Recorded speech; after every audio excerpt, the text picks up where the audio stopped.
Welcome to Missions on Point, the Propempo perspective on church and missions. Thank you for being a part of our Missions on Point audience today. This is episode 282. I'm David Mead, your host. We're in a series in the best of Missions on Point podcasts. Today we're going to replay Missions on Point episode 129, Your Church Missions Handbook, the first of the series of that title, the introduction. It's curious to me how significant and useful a missions handbook is for the missions team and for the church, and how few churches actually have things written down and organized in a way to refer to it when they come to decisions over and over again through the years. Among the key items early in the handbook should be clear definitions of things like the gospel, church planting, what is missions, what are missionaries and what are the qualifications of missionaries, what is the end goal of missions, how do you define local church, distinguishing between a sent one from your own church body and supporting a missionary or a missions ministry from outside your church body. Answers to these questions form clear boundaries or guardrails to clarify and protect your church's missions interests. A missions handbook is a playbook. It is a reference guide for missions teamwork over the course of time. Ultimately, a good church missions handbook is going to resolve a lot of problems. Once again, we have resources for these things on propempo.com and on sendforward.org. There is a sample missions handbook that asks all the right questions in terms of defining what kinds of policies you might need, with samples of suggested policies. Let's jump into this best of episode 129. There is a whole body of questions and issues that continually cause frustration or tension or even conflict within the church leadership or between the church members and the church leadership with regard to missions. Now, we've dealt with some of these things in principle in other episodes of Missions on Point. We've covered a lot of territory about general functions of the missions team and leadership. We've had most recently this really significant series on Propempo certification and what it means to implement the biblical principles that we espouse and understand from the scriptures in our church and all the relationships related to missions of the church.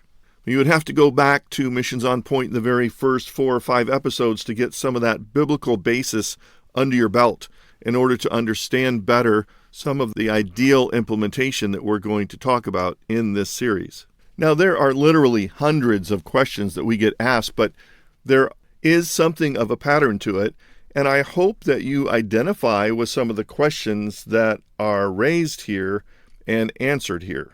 Here's some samples. How can our church determine a strategic focus? What role does short-term missions play? How can we help our missionary raise their support?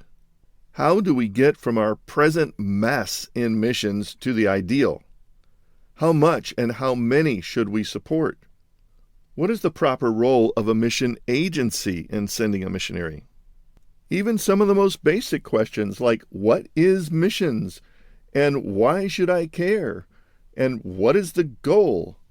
We get comments and questions along the lines of, why is it so hard for us to make decisions in our missions committee or missions team about such and such kind of an issue? One of the repeated problems that church leaders and mission leaders within the church run into is trying to figure out what to say yes to and what to say no to. In fact, most of the problem issues that arise are because the missions team said yes to too many things or to the wrong things, and now it's coming around full circle to show bad fruit of that decision. There are so many things in life and even in church ministry that we need to learn to say no and what guides our no decision so that we'll be able to say yes to the best thing. There are hundreds and hundreds, if not thousands, of many worthy causes and ideas that we would love to be able to say yes to if we had infinite capacity, but we just don't. Therefore, we must refine our vision for what are the right things to say yes to allow us to confidently and comfortably be able to say no to things that don't fit that. So what we're talking about in this series is Your Church Missions Handbook. What do I mean by that? Well, most churches have at least some charter, even if it's a one-page thing, for their missions ministries of the church. Often they may have a missions philosophy or a biblical basis for missions stated somewhere in the church documents. A church that is maybe bigger or better organized might have a fuller missions policy, but all of those things, in my view, kind of fall under the Missions Handbook. The Missions Handbook is a playbook. It is a reference. It is a guide for missions team work over the course of time so that new members and up-and-coming next generation of the missions team won't have to reinvent the wheel or start from scratch. So some of you might be thinking right now, how does this apply to me? I don't want to write a missions handbook. But ultimately, you're going to need to do something like this in your church, and it's even better if you start it when the church is young and doesn't have a lot of accumulated issues that they face that also carry a lot of emotional attachment and cost to it. Ultimately, a good church missions handbook is going to resolve a lot of problems, potential conflict, and guide the church in ways to be so much more fulfilling to the church in understanding their focus and what frames their decision-making with regard to missions ministry in the church. Really, every member has a little bit at stake in what is in the Church Missions Handbook and what it says. You have to realize that a good church missions handbook is a management tool. It is a tool to help define the boundaries of acceptable action. It is the standard for definitions that we use in missions and priorities and strategy, including the nuts and bolts of how we come to decisions and the reasons behind it. Realize that any missions handbook is sort of a dynamic instrument. It's not intended to never change, and it should be people-oriented, both to the people of the church, certainly the church leaders, but also to those missionaries out on the field that you're serving and supporting and shepherding. The things we'll talk about in this series have to do with those nuts and bolts, the nitty-gritty, the most basic foundational things that help guide our thinking and our church in missions. Things like the biblical basis for missions, the scope of authority of a missions team or committee, some basic definitions that we all should agree upon. We will talk a bit about church strategy and focus and what kinds of documentation the church handbook should outline to keep us on track.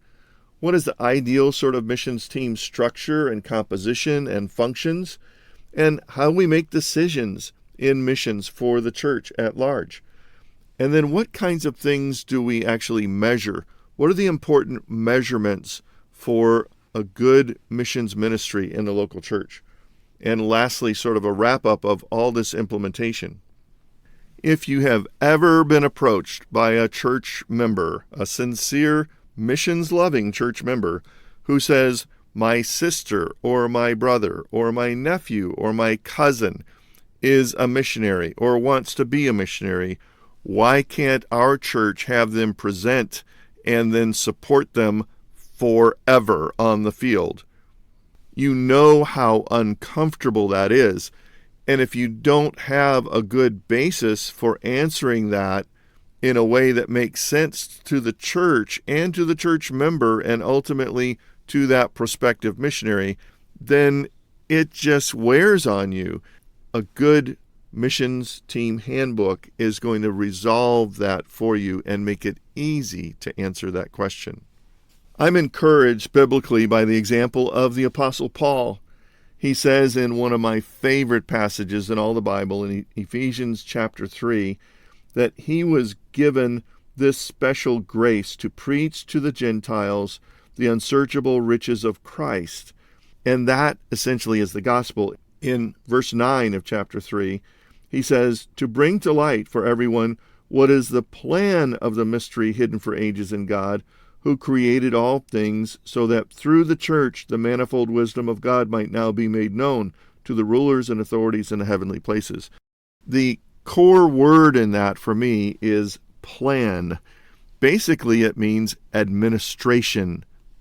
Paul saw his ministry as twofold. One, to actually proclaim the gospel to those who had not heard and would not have heard without a messenger, a preacher like himself. The second thing is when those believers arise and get discipled, local churches are formed. That's the plan, the administration. He had a special gift from the Lord to organize local churches. That's why we see so much instruction in his letters about how leaders should function and what their character and qualifications are, how to handle particular problems arising in the church, how to administer baptism and the Lord's table, what is the role of men and women.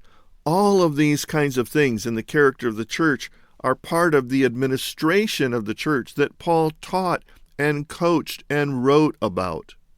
So I feel like I'm in good company to talk about this. Is it administration? Yes, frankly, it is. Does everyone have a stake in it? Yes, frankly, they do. Now, here's a disclaimer over the whole series that we're about to get into.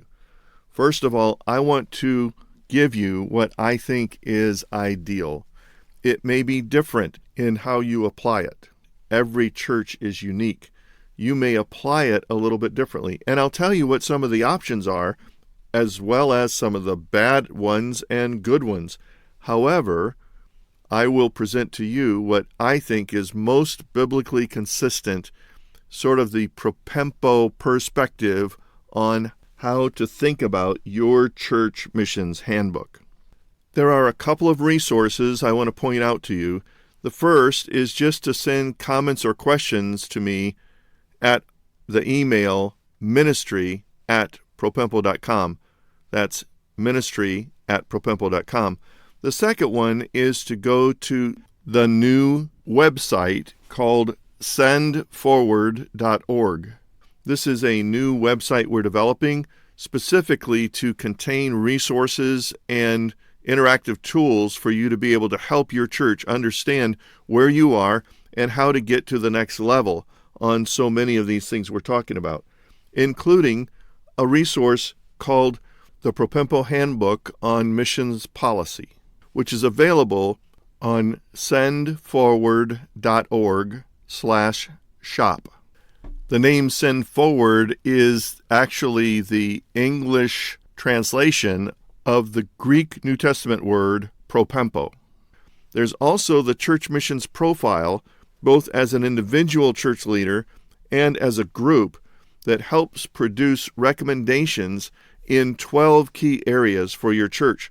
So if you don't even know what the 12 areas are, you need to see the church missions profile. It is an interactive self-assessment, and it's a subscription that renews annually for you to check up on your church annually. In this series of podcasts, we're going to talk about biblical basis, missions philosophy, mission strategy, some church missions policy, how that applies in practical ways.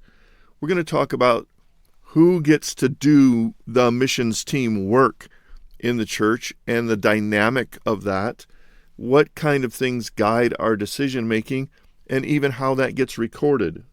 So there's so many practical things we're going to talk about in this series of Missions on Point.